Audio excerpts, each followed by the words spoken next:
Hey guys, welcome back to RHR Jen. I'm so glad you're here. Guys, I'm so excited. You get to see the next part of my sit down with John Witherspoon. We had so much fun talking through all the Harry and Meghan drama, getting his takes on things, and really just everything from Andrew and Fergie and Harry and Meghan's behavior and how King Charles is handling it and Prince William and everybody.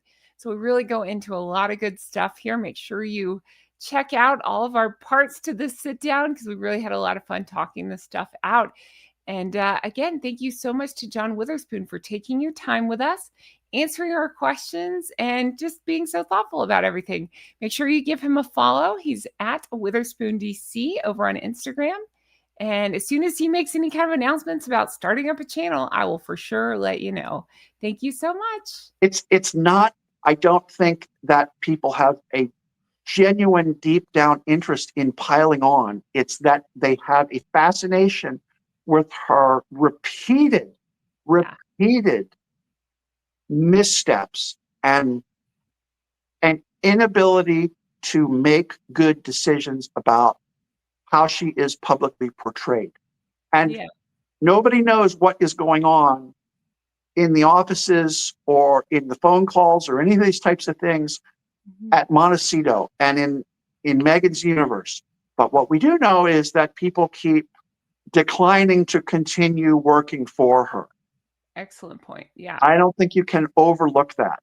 It's just too big an indicator and a red flag about people just say, I told you not to do that.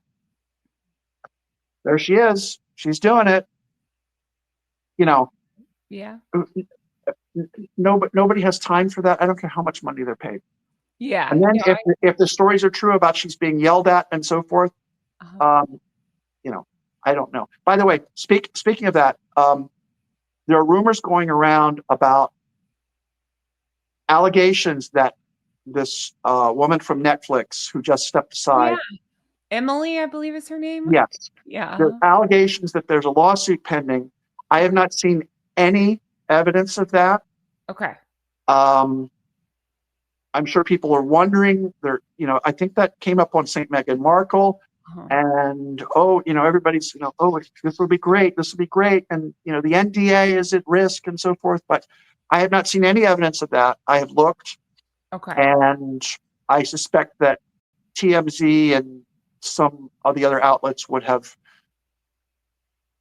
dug deep, probably deeper than I would have. The California court system is a little bit convoluted because you have to know California is huge. You have to know what county the case has been filed in for the most part before you can actually research it. So I'm not saying that there's not a case. Sure. I'm just saying I haven't seen any evidence that there is a case, and I haven't seen anybody else come up with evidence that there's a case.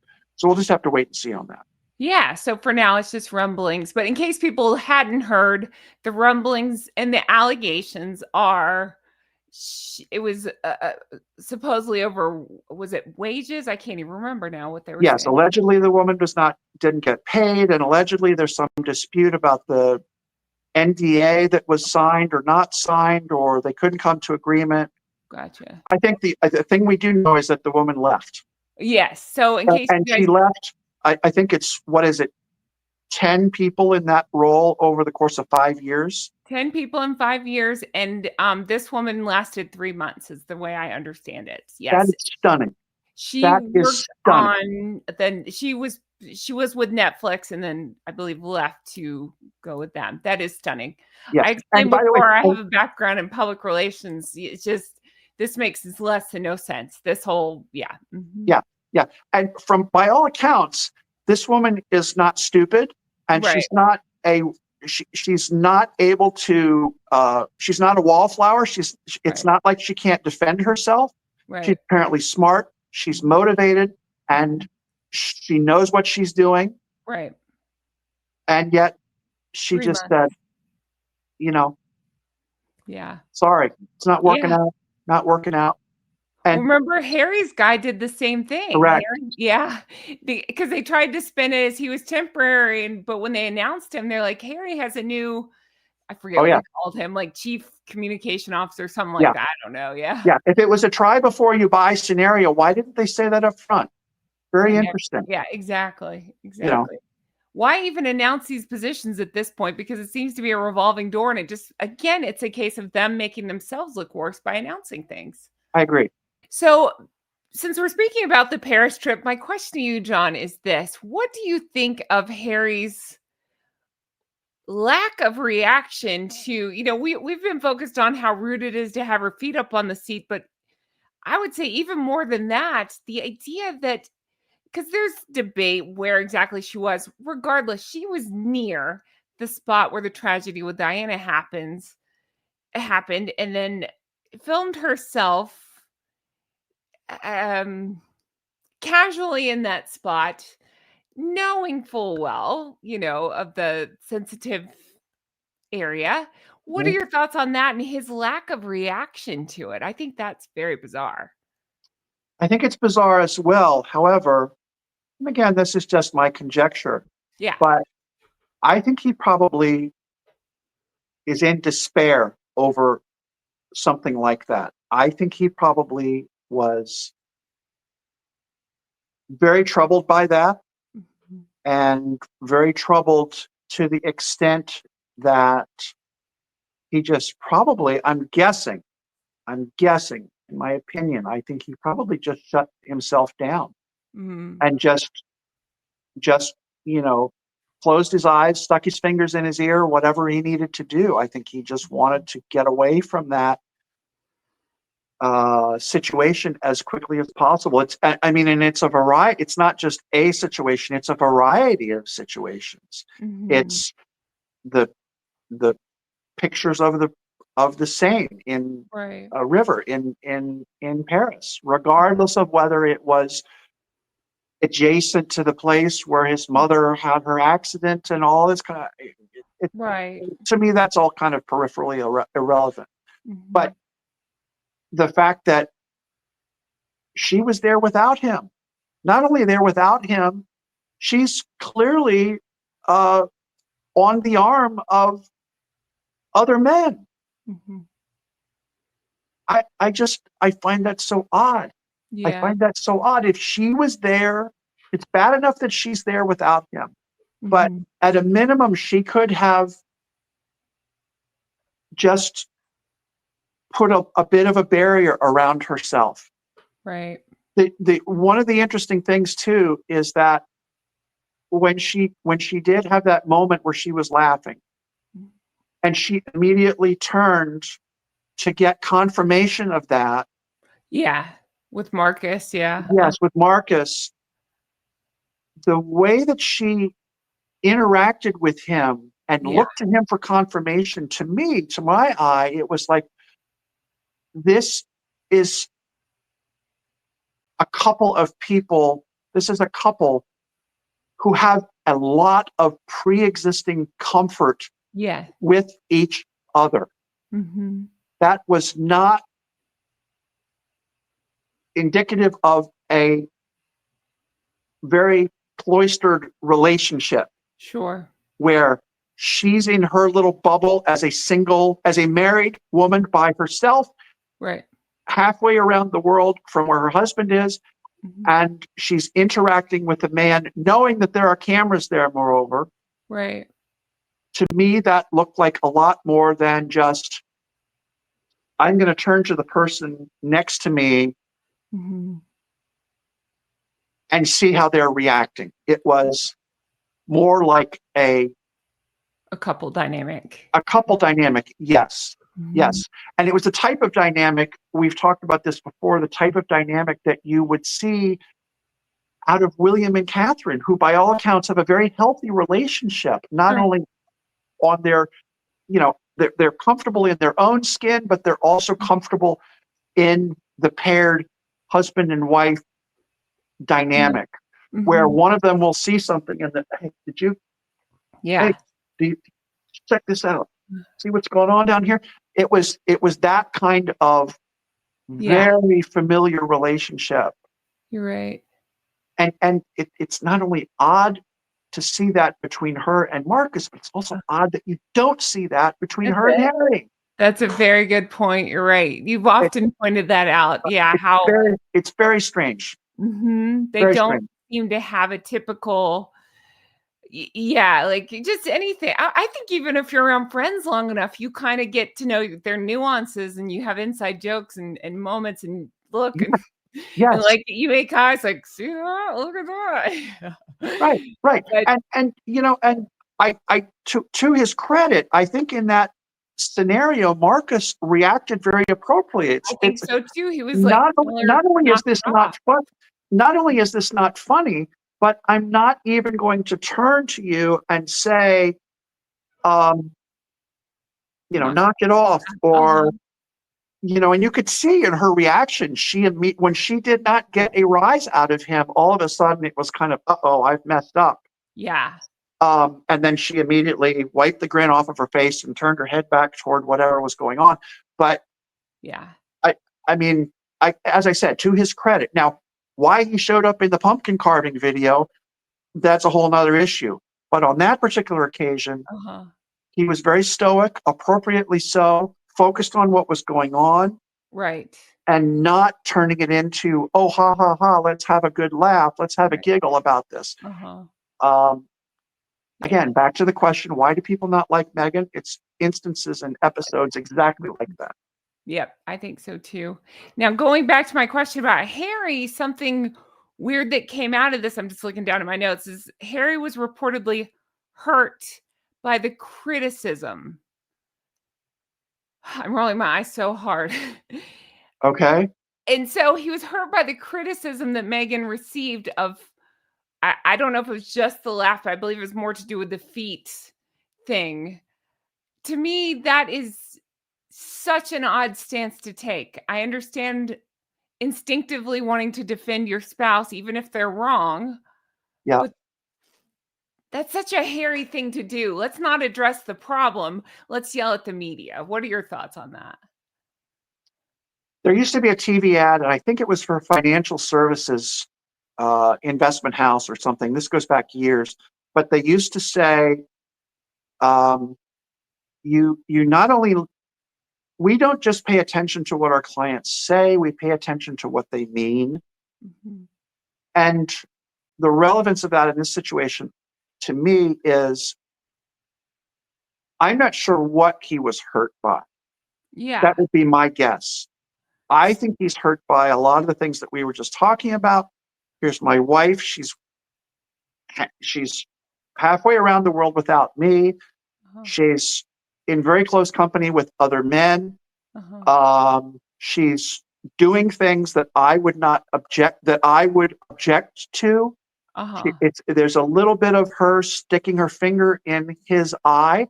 I Uh-huh. think when he says he was hurt by the criticism, I'm guessing, just armchair guessing. I'm no expert, but I'm guessing that what was really going on there, what he was beyond what he was saying, what he really meant was, I'm just hurt by the whole ball wax. Okay. And maybe he felt like the way to articulate that resentment and uh and and and what do I want to say? Resentment is the right word, I think. I think maybe the way that that came out, I'm just guessing, the way it came out was that he just was offended by the whole thing from A to Z. Mhm. And the way he chose to articulate that was to say, I don't understand the criticism. Okay. Because the Got criticism doesn't really even make sense in some ways. Uh-huh. I mean, for him to say, Right. uh, like this woman did all of this stuff that for most men, Mhm. having their spouse do that, Mhm. I would think would be off-putting. Yeah. And yet he's talking about, well, I don't like the criticism. I don't like the criticism. That's exactly it. It's Yeah. odd.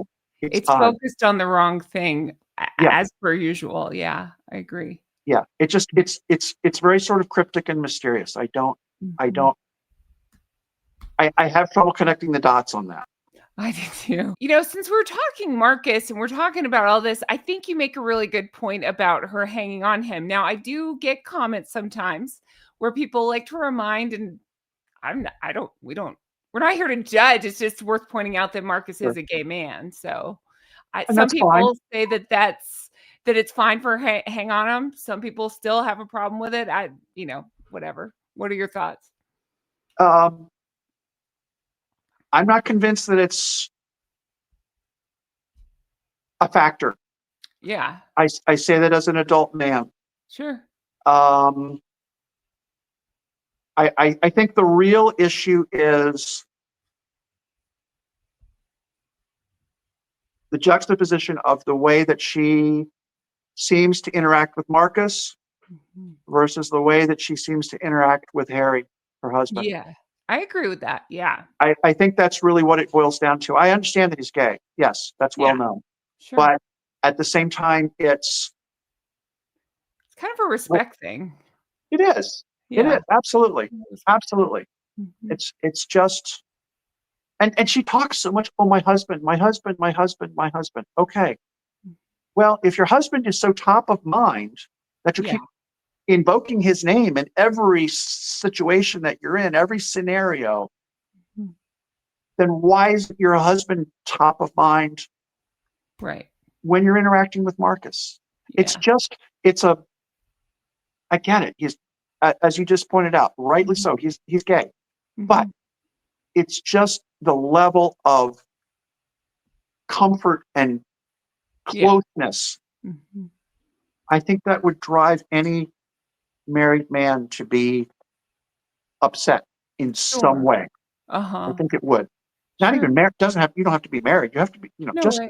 Yeah. you have a relationship with this person. Yes, exactly. If there's a certain level of trust of any kind, then yeah, that could be It yeah. does not look right. My armchair take on this is that Megan likes Megan so much that she will use anybody to make herself what she thinks look better. And if that means a gay man hanging on her, a straight man hanging on her, any man hanging on her, there are pictures of Marcus pointing at her butt, stuff like that. Anybody that's going to draw attention back to her, she is all about respect be damned. Who cares? It's about the attention. That's just my take on it. That's the Yeah, feeling I get. She does the same thing with her female friends. Why would you hold hands with your female friend and then put their hands down south? She did that on the red carpet. It's just like, who does that? Nobody does that. But Megan just has this weird dynamic where yeah, she does things like that. I get stuck on things like that. yeah. So Well, and as I've said before, I'm no expert on this. I'm not a Scott Rouse body language expert or any of that kind of thing. But I think any of us can just look at two people together and instantly judge what is the type of relationship that these two people have. Again, back to the William and Catherine of it all. right. The sort of, hey, check this out. Are you seeing this over here? This is really funny. Look at that. Isn't that the craziest hat you've ever seen? Right. That type of relationship versus two people who are close friends Mhm. versus two people who just met.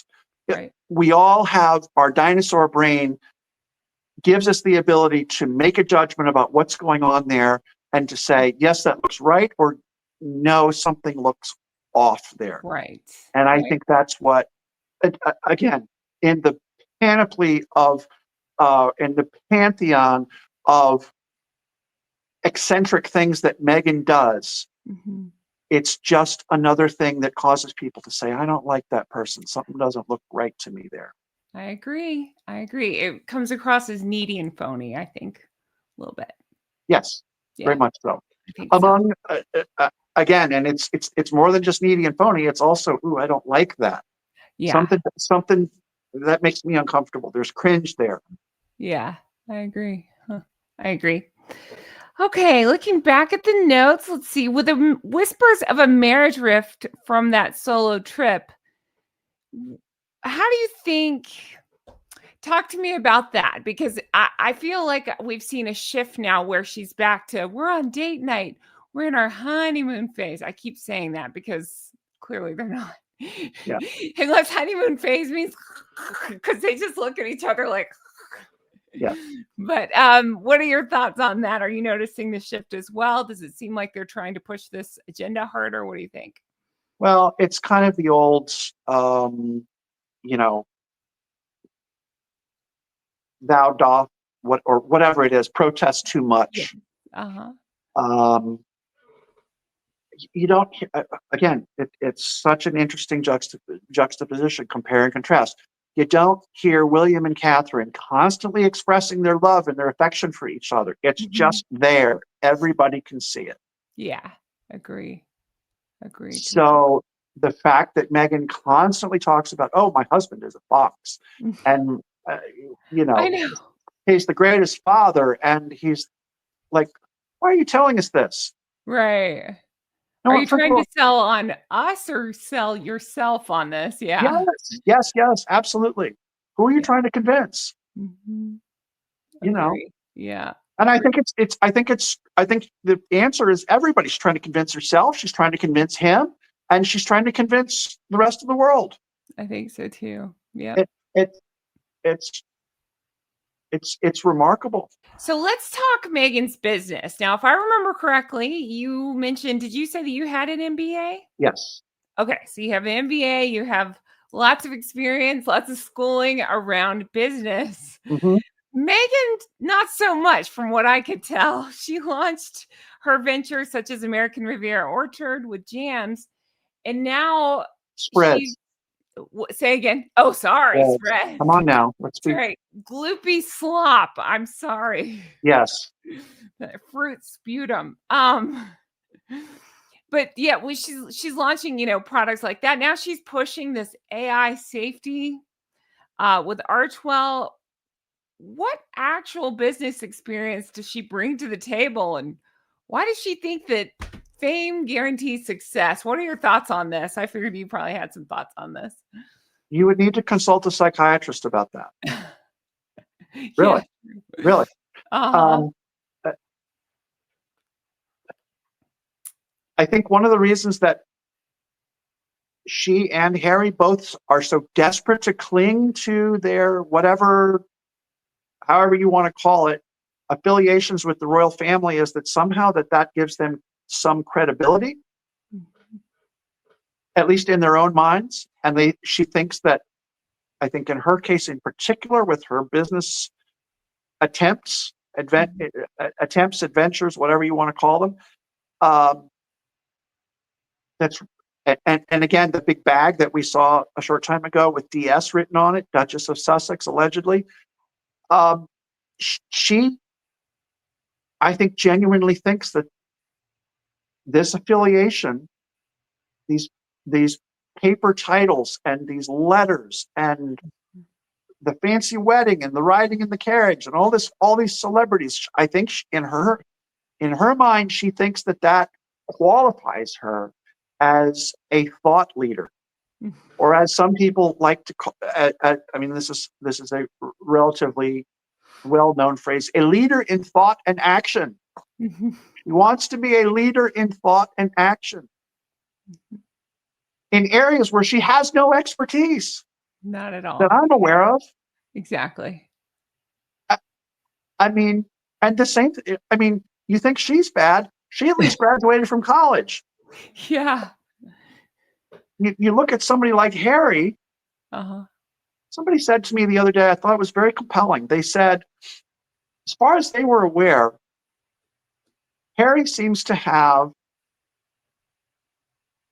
the mindset of an 18 and a 19 or a 20-year-old. Yeah. I have all these great ideas, Mhm. you know, um,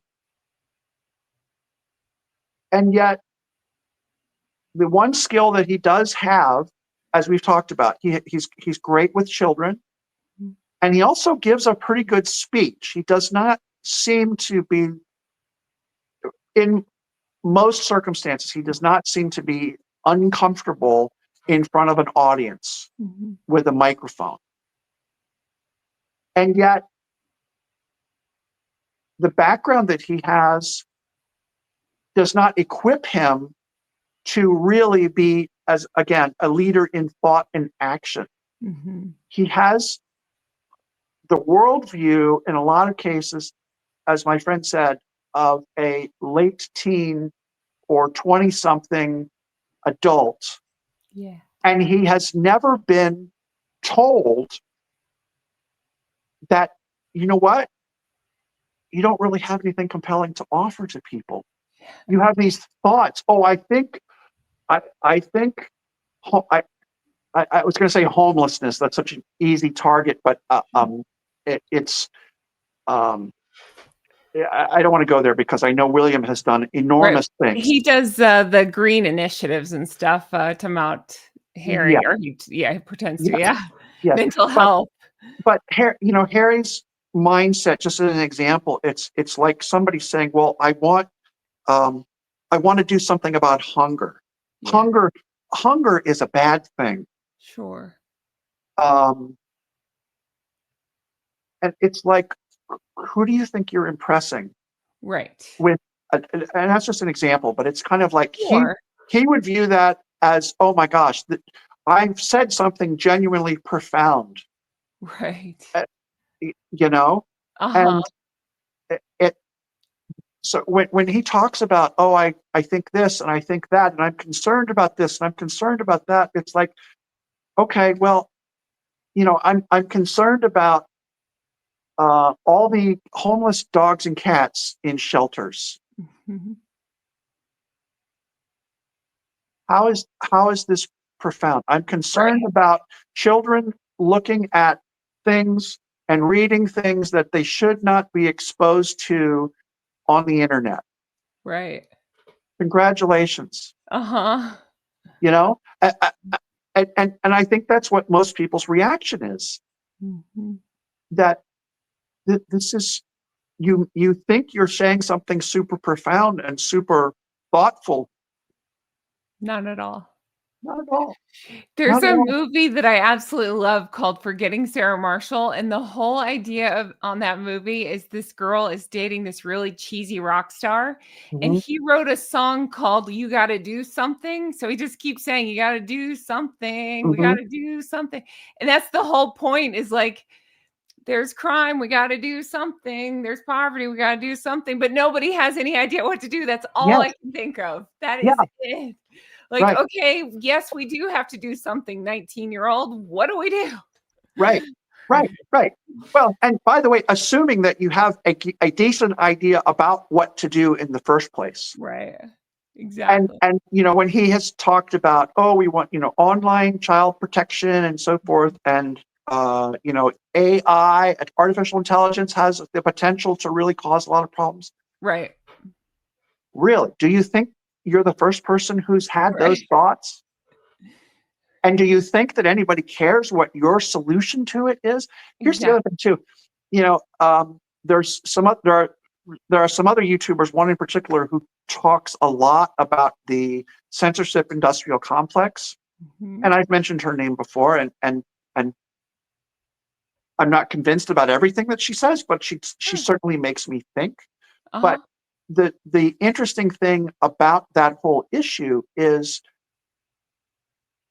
the idea that Harry is going to be a person who cracks the code on this, to use a business Right. a business bingo, uh, buzzword. Exactly. It, I mean, nothing could be farther from the truth, and yet That's he's it. the last person to know Uh-huh. that he is being used by the censorship industrial complex. Right. And who knows? There are all these allegations. Oh, Archwell is being used to Uh-huh. funnel this and that. Like, I have no idea. Don't know. Right. Don't really care. But Uh-huh. the bottom line is, I think he is probably convinced that when people send him money, or they pay him to get up and give a speech, or Uh-huh. don't pay him to get up and give a speech, and so forth, he thinks that people actually listen to what he has to say and that people actually care. I'll just tell a quick story. I have a friend who has a teenage son Uh-huh. who just started college this fall. He's an excellent soccer player, Mhm. um, or football player. Sorry, apologies to the people outside the U.S. He's an excellent. He likes to play footy. He's an excellent football player. He went off to college. He got a scholarship, and he's going to play soccer in college at university. And I was talking to his parents, and they said, the greatest thing that will happen, and I had a similar experience to this, being an athlete in college, but the greatest thing that happens when you transition from high school, from the 12th grade, sixth form, whatever you want to call it, and then you go off to university.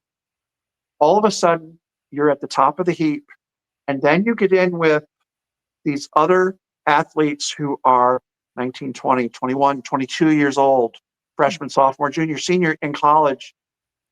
They couldn't care less about your opinion of everything from, I don't like the uniforms. The field is not good enough, in good enough condition. I don't like the food that has been ordered after that we're going to have. Why did you put the X, Y, and Z on the pizza that we're going to eat after the game? No one cares. Yeah. For a variety of reasons.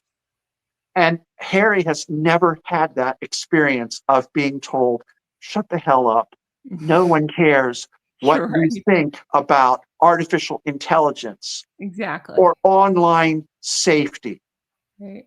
And and he covers himself in this blanket of, oh, I want to do good things, and I'm supporting a good and righteous and important cause.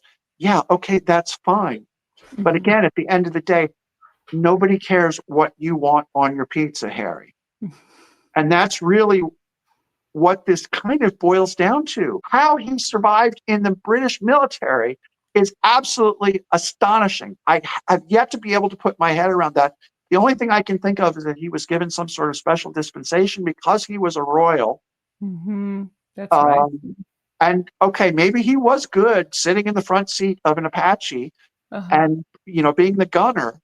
But at the same time, it's like I'm stunned that he came out of the military, out of a first world European military, and didn't get clued into anything any better than he did. It's remarkable. It really is. And again, back to the Paris thing. He was offended. Well, why was he offended? Well, why are people lobbing bombs at him? Why are people criticizing him so much? Right. I think that he and Meghan probably both look at the world and they say, well, it's to be expected. Not everybody is, you can't be a universally beloved celebrity, which is false. But, you have to be open-minded enough to think about, like, okay, if this stuff keeps happening, what's the common thread in all of these criticisms? The common thread is you, Harry. The common thread is you, Meghan. It's not a question of, oh, well, I just keep having bad luck. There's a reason some of this stuff happens. Agree completely. You're right. Thank you so much for watching this part of the Sit Down with John Witherspoon, friend of the channel. He's wonderful, isn't he? He's so great at answering our questions and really talking through all this stuff. I'm really enjoying this sit down, and I hope you are too. Make sure you give him a follow. He's at Witherspoon DC on Instagram. And as soon as he makes any kind of announcement about starting a channel, well, we will all be the first to sign up and follow him for that. But in the meantime, thank you for being here. I really appreciate it. Make sure you leave him your lovely comments, and I'll make sure that he knows that they're there for him to read. And I hope you guys enjoy this, and I hope you have the best day. I can't wait to bring you the next part of this. Take care. Bye-bye.